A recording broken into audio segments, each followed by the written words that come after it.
বলে, কোরআন পড়ি না বলে চারিদিকে হই লাঞ্ছিত। কোরআন জানি না বলে, কোরআন মানি না বলে সব অধিকার বঞ্চিত। কোরআন ধরি না বলে, কোরআন পড়ি না বলে চারিদিকে হয়ে লাঞ্ছিত। কোরআন জানি না বলে, কোরআন মানি না বলে সব অধিকার বঞ্চিত। মরিচিকার পিছে না ঘুরে মিছে মিছে, মরিচিকার পিছে না ঘুরে মিছে মিছে, কোরআনটা খুলে দেখে না সমাধান। সমাধান খুঁজে খুঁজে ক্লান্ত হয়েছ যারা, সমাধান যদি পেতে চাও সব পথ গিয়ে ভুলে কোরআন দেখো খুলে, সমাধান যদি নিতে চাও। কোরআনেই খুঁজে পাবে সংসার নীতি, আর কি হবে রাষ্ট্রের নীতি। কোরআনের আইন চললে দেশে দূর হবে সব দুর্নীতি। ঠিক না বেঠে?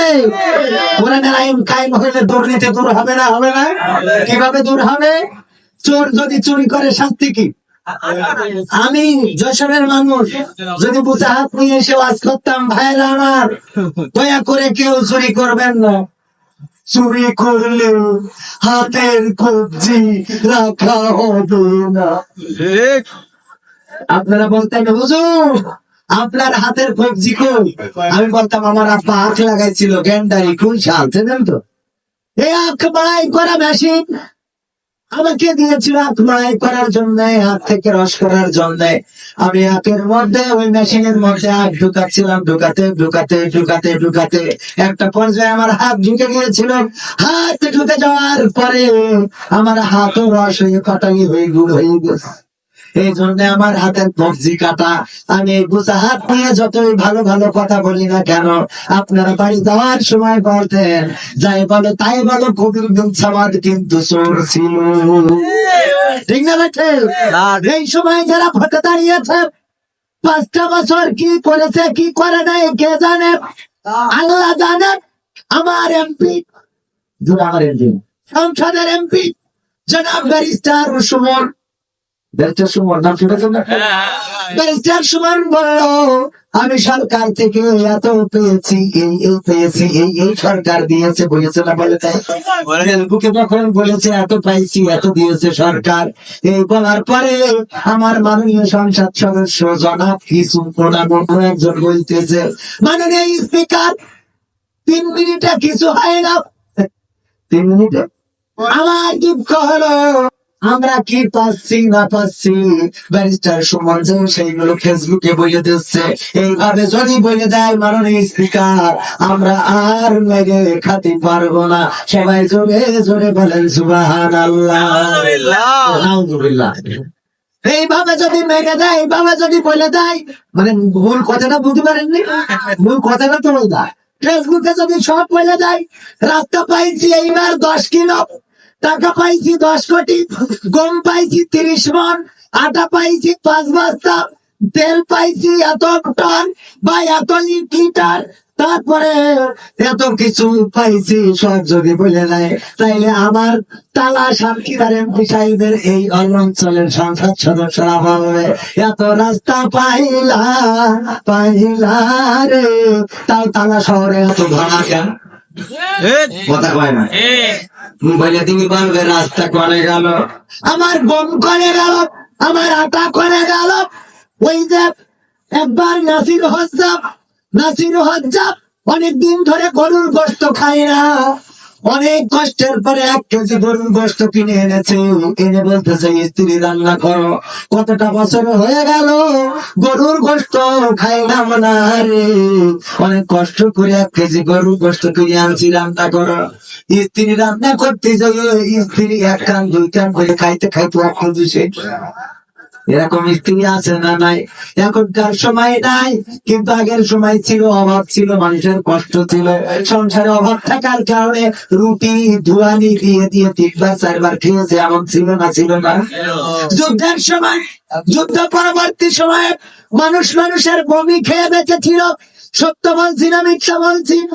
এত দুর্ভিক্ষ ছিল, মানুষ মানুষের বমি খেত। ও আমার ভাইয়েরা, এই দুর্ভিক্ষের মধ্যে কষ্টের মধ্যে 1 কেজি গোস্ত খাইতে খাইতে সব শেষ।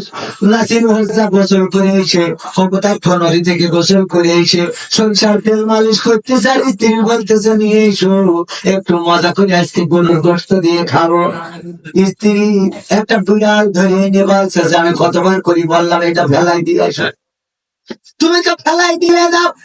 দেখো এই বিড়ালটা কত বড় পাহাড়, তারা তোমাকে 1 কেজি গোস্ত খেয়ে তেজ মেরে দিয়েছে রে।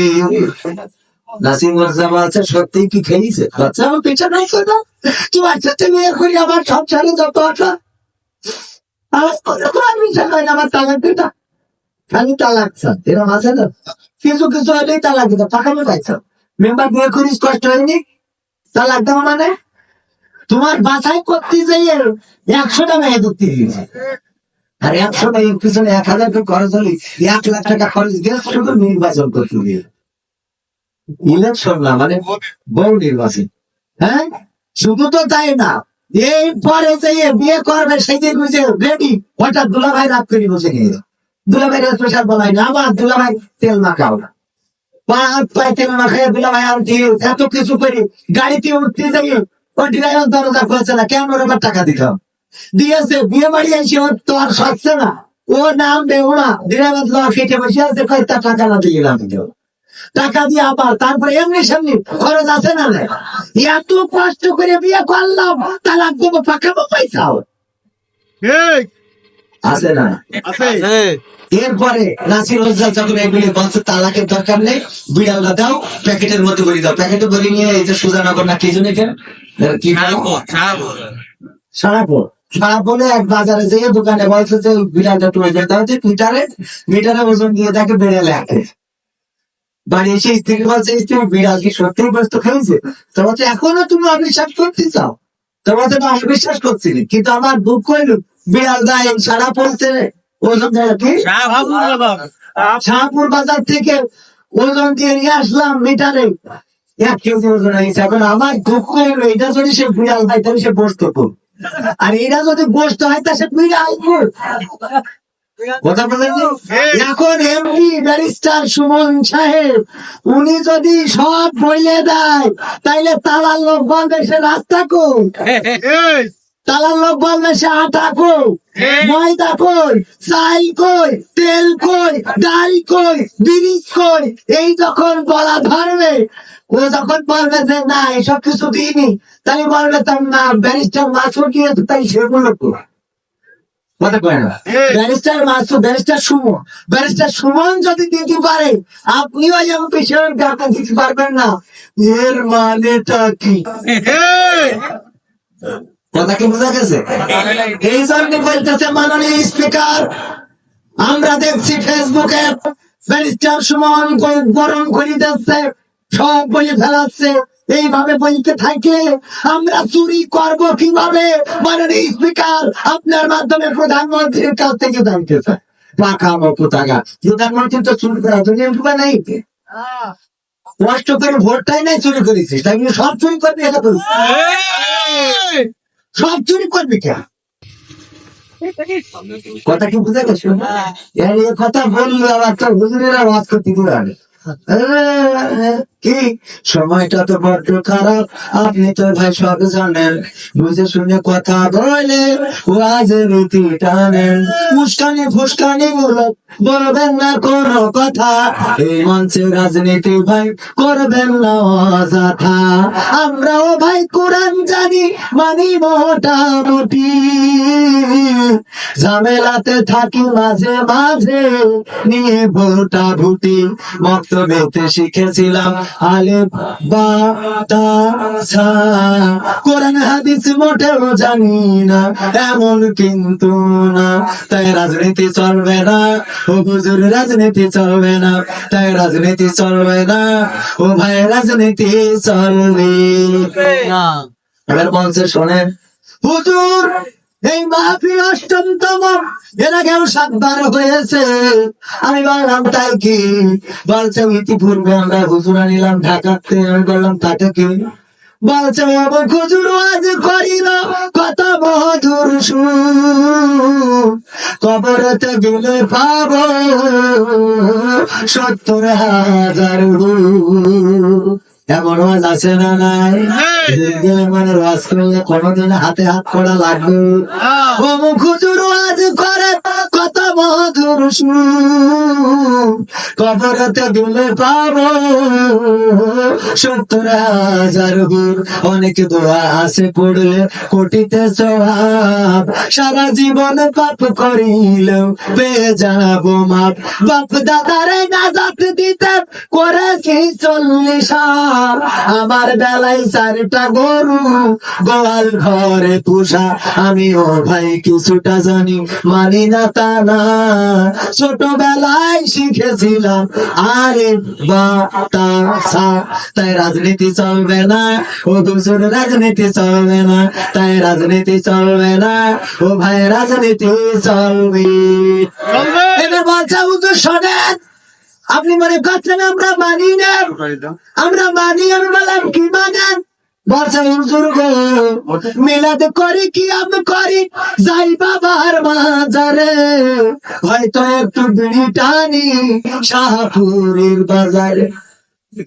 আছে না নাই? মিলাদ করি কি তুমি কি চিন্তা করো না, পৃথিবীর কেউ দেখে না কিন্তু দেখেন আল্লাহ।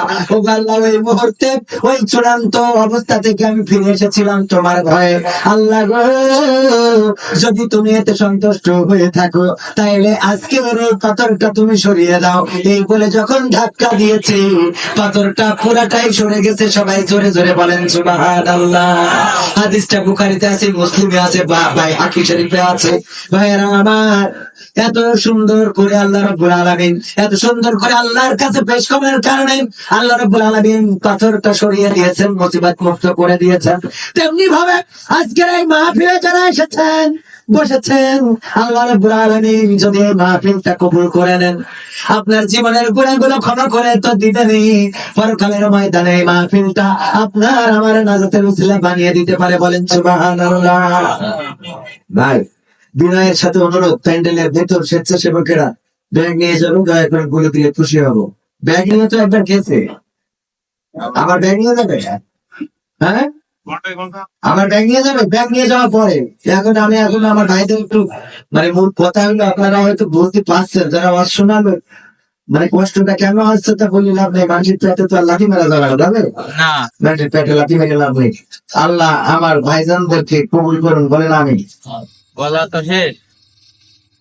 সমাধান খুঁজে খুঁজে ক্লান্ত হয়েছে যারা, সমাধান যদি পেতে চাও সর্বপ্রার্থী দিয়ে বলে কোরআন দেখো খুলে, সমাধান যদি নিতে চাও। সমস্যা যত সব দূর করে দিবে রব, সমস্যা যত সব দূর করে দিবে রব, যদি তুমি যাচ্ছে যাও। সমাধান সমাধান খুঁজে খুঁজে ক্লান্ত হয়েছে যারা, সমাধান যদি পেতে চাও সর্বপ্রার্থী গিয়ে বলে কোরআন দেখো খুলে, সমাধান যদি নিতে চাও। কোরআন ধরে না